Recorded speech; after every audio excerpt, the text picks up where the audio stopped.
আসসালামু আলাইকুম। সবার আগে বাছাই করা 10টি আন্তর্জাতিক খবর জানিয়ে দেব। প্রথমেই থাকছে শিরোনাম, তবে তার আগে অনুরোধ থাকবে ভিডিওটিতে একটি লাইক দিবেন।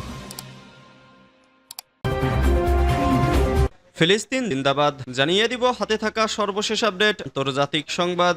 প্রথমেই সংবাদ শিরোনাম, পাকিস্তানের ব্যাপক হামলা দেখে হতবাক হয়ে পড়ে ভারত, দাবি সিএনএনের। এরপর জানিয়ে দিব অপারেশন সিঁদুর, রাতে জাতির উদ্দেশ্যে ভাষণ দেবেন নরেন্দ্র মোদী। এদিকে পাকিস্তানের আরেক যুদ্ধবিমান ধ্বংসের দাবি ভারতের। এরপর জানিয়ে দিব যুদ্ধবিরতির আহ্বান উপেক্ষা, ইউক্রেনের রাশিয়ার ড্রোন হামলা। আরও জানিয়ে দিব ইয়েমেনের কয়েকটি গুরুত্বপূর্ণ বন্দরে ইসরায়েলের হামলা। এদিকে যুদ্ধে কি রাফাল হারালো ভারত, জবাবে নিঃশব্দ বিমান বাহিনী। সর্বশেষ জানিয়ে দিব পরমাণু অস্ত্র নয়, শান্তি চাই, বিশ্বকে পেজশকিয়ানের বার্তা। এতক্ষণ শুনছিলেন সংবাদ শিরোনাম, এবার এরিত। তবে অনুরোধ থাকবে ভিডিওটিতে একটি লাইক করবেন এবং কমেন্ট করে জানিয়ে দিবেন কোন জেলা থেকে আপনি আমাদের এই ভিডিওটি দেখছেন। ব্রেকিং নিউজ, পাকিস্তানের ব্যাপক হামলা দেখে হতবাক হয়ে পড়ে ভারত, বলছে এনএন। ভারত ও পাকিস্তানের মধ্যে টানা কয়েকদিন ধরে চলা সংঘর্ষের পর অবশ্য পরিস্থিতি হয়েছে হামলা পাল্টা হামলা ও সীমান্ত ঘাতে উভয় দেশই বড় ধরনের সামরিক ও বেসামরিক ক্ষতির মুখ হয়ে পড়েছিল। তবে বড় ধরনের সংঘাতের আগেই শনিবার বিকেলে দুই দেশ যুদ্ধবিরতিতে সম্মত হয়, যেখানে যুক্তরাষ্ট্রের সক্রিয় মধ্যস্থতা ছিল বলে যাচ্ছেন মার্কিন সংবাদ মাধ্যম সিএন। শনিবার 10 মে সিএনএন এর লাইভ আপডেট অনুযায়ী ভারতের হামলার জবাবে পাকিস্তান যে পাল্টা হামলা চালায় তার ব্যাপকতা দেখে ভারত বিস্মিত হয়ে পড়ে। এরপরই আলোচনা প্রক্রিয়ায় দুই পক্ষই আন্তরিকভাবে শুরু করে। পাকি সরকারের ঘনিষ্ঠ একটি সূত্রের বরাত দিয়ে সিএনএন জানায়, সংঘর্ষ তীব্র আকার ধারণ করার পর পরিস্থিতি যখন নিয়ন্ত্রণের বাইরে চলে যাওয়ার শঙ্কা দেখা দেয়, তখনই শান্তি চুক্তির ভিত্তি তৈরি হয়। সূত্রটি আরও জানায়, শুক্রবার পর্যন্ত শান্তি চুক্তির দিকে অগ্রসর হচ্ছিল দুপক্ষ, কিন্তু শনিবার ভোরে ভারত পাকিস্তানের 3টি বিমানটিতে ক্ষেপণাস্ত্র চালালে ইসলামাবাদ কৌশলগতভাবে পাল্টা জবাব দেওয়ার সিদ্ধান্ত নেয়।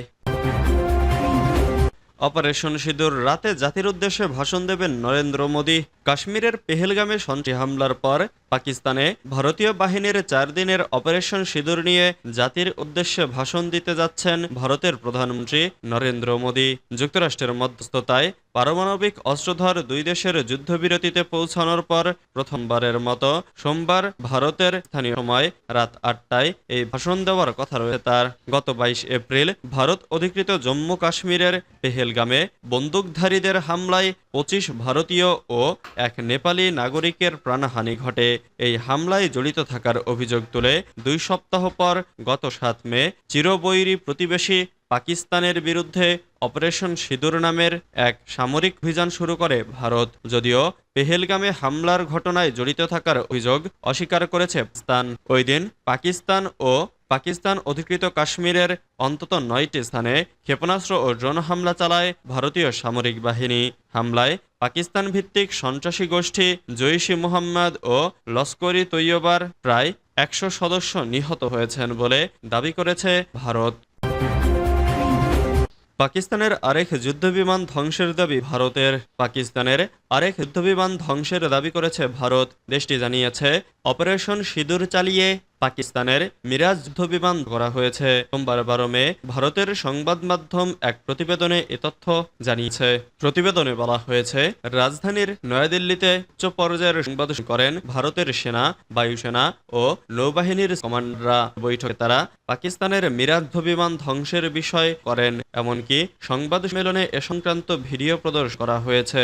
সংবাদ সম্মেলনে মিলিটারি অপারেশনসের DG lieutenant general Rajiv Ghai, director general air operations air vice marshal AK Bharti এবং নৌ অপারেশনসের DG vice admiral AN Pramod উপস্থিত ছিলেন।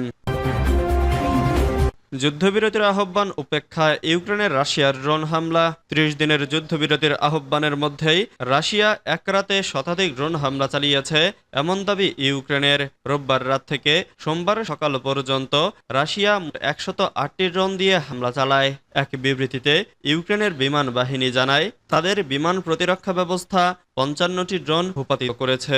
হামলা চালানো ড্রোনগুলোর মধ্যে 30টি ছিল সিমুলেটর ড্রোন। ড্রোনগুলো কোনো লক্ষ্যবস্তুতে আঘাত হানতে পারেনি। ইউক্রেনের সামরিক প্রশাসন বলছে, ড্রোন হামলায় দক্ষিণের ওডেসা অঞ্চলে এক ব্যক্তি আহত হয়েছেন এবং কিছু আবাসিক ভবন ক্ষতিগ্রস্ত হয়েছে। এছাড়া পূর্বাঞ্চলীয় দনেতস্ক অঞ্চলে রেল অবকাঠামো ক্ষতিগ্রস্ত হয়েছে এবং এক ট্রেন চালক আহত হয়েছেন। ইউক্রেনের জাতীয় রেল সংস্থা বলেছে, যুদ্ধবিরতির প্রস্তাব উপেক্ষা করা হচ্ছে। এখনও রেলপথের ওপর যাচ্ছে। ইয়েমেনের কয়েকটি গুরুত্বপূর্ণ বন্দরে ইসরায়েলের হামলা। ইসরায়েলের বিমান বাহিনী হুথি বিদ্রোহীদের নিয়ন্ত্রণাধীন ইয়েমেনের কয়েকটি গুরুত্বপূর্ণ বন্দরে একাধিক হামলা চালিয়েছে। রবিবার 12 মে ইসরায়েলি গণমাধ্যমে প্রকাশিত খবরে বলা হয়, হুথিদের নিয়ন্ত্রিত রাশ ইসা, হুদায়দা এবং আল সালিফ বন্দরে হামলা চালানো হয়েছে। ইসরায়েলি সেনাবাহিনীর দাবি, এসব স্থান থেকে ইসরায়েলের উপর হামলা চালানো ছিল। খবর শাফাক নিউজের।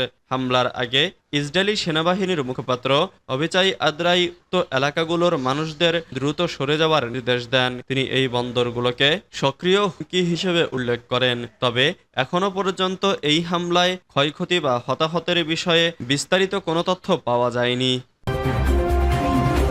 যুদ্ধে কি রাফাল হারালো ভারত? জবাবে নিঃশব্দ বিমান বাহিনী। পাকিস্তানের ভূখণ্ডে চালানো বিশেষ সামরিক অভিযান অপারেশন সিঁদুর এর সময় ভারতের একাধিক যুদ্ধবিমান ভূপাতিত হয়েছে বলে দাবি করেছে ইসলামাবাদ। তবে এই বিষয়ে ভারতের পক্ষ থেকে এখন পর্যন্ত স্পষ্ট বক্তব্য পাওয়া যায়নি।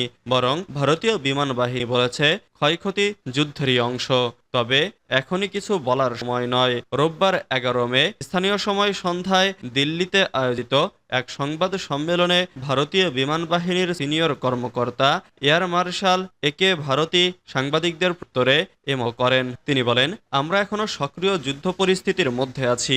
এ অবস্থায় আমাদের অপারেশন বা ক্ষয়ক্ষতির বিস্তারিত জানানো শত্রুপক্ষের জন্য সুবিধা তৈরি করতে পারে। তাই এই মুহূর্তে আমরা যুদ্ধবিমান ধ্বংস হওয়া নিয়ে কোনো মন্তব্য চাই না। পরমাণু অস্ত্র নয়, শান্তি চাই, বিশ্বকে বার্তা পেজেশকিয়ানের। ইরানের প্রেসিডেন্ট মাসুদ পেজেশকিয়ান স্পষ্টভাবে জানিয়েছেন, ইরান কখনো পরমাণু অস্ত্রের দিকে ঝোঁকেনি এবং ভবিষ্যতেও সেই পথ অনুসরণ করবে না। তিনি বলেন, ইরান শান্তি চায়, যুদ্ধ নয়। রোববার তেহরানে অনুষ্ঠিত মন্ত্রিসভার বৈঠকে পেজেশকিয়ান বলেন, আমরা যুক্তরাষ্ট্রের সঙ্গে আমাদের পারমাণবিক কর্মসূচি নিয়ে আলোচনায় অংশ নিচ্ছি, কারণ আমরা শান্তি চাই, সংঘর্ষ নয়। তিনি জোর দিয়ে বলেন, ইরানের পারমাণবিক কর্মসূচি সম্পূর্ণ শান্তিপূর্ণ উদ্দেশ্যে পরিচালিত হচ্ছে এবং এটি কখনোই অঞ্চলটিতে অস্থিতিশীলতা ছড়ানোর উদ্দেশ্যে নয়। ইরানি প্রেসিডেন্ট বলেন, ইরান কোনোভাবেই এই অঞ্চলে অস্থিরতা সৃষ্টি করতে চায় না। তার ভাষায়, ইরান কখনো পরমাণু অস্ত্র চায়নি, এখনো চাচ্ছে না এবং ভবিষ্যতেও চাইবে না। বর্তমান কূটনৈতিক প্রচেষ্টায় ইরান যে আন্তরিকভাবে একটি সমঝোতায় পৌঁছাতে আগ্রহী সেটাও স্পষ্ট করে দিয়েছেন তিনি। তবে শান্তিপূর্ণ পরমাণু শক্তি উন্নয়নের অধিকার ইরান কখনোই ছাড়বে না বলেও উল্লেখ করেছেন পেজেশকিয়ান।